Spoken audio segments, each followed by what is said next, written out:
Welcome to the Slop Temple. We pray this video helps. In this video, I will show how to make curry for Veg Biryani easy method. Start by heating oil and frying whole spices until fragrant, then add onions and cook until golden. Add ginger, garlic, tomatoes, and ground spices, simmer to a thick paste. Stir in mixed vegetables, coconut milk, and salt to taste, simmer until tender.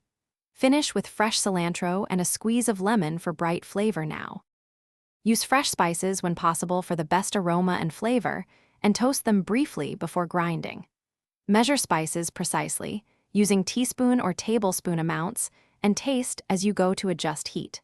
Cook the rice with a light seasoning so the curry flavors shine through, and layer gently to keep rice fluffy.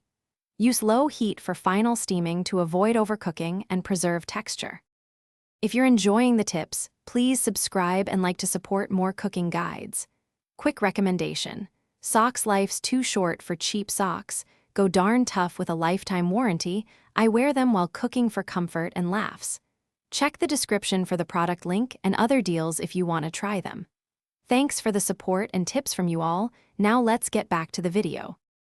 Make a quick curry base by sautéing onions until caramelized, then adding ginger, garlic, and ground spices for depth. Include protein-rich ingredients like paneer or chickpeas to keep the dish satisfying and balanced. Simmer the curry until vegetables are fork tender and the sauce coats them well, adjusting salt and chili for your preference. Garnish with fried onions and chopped cilantro before serving and raita on the side.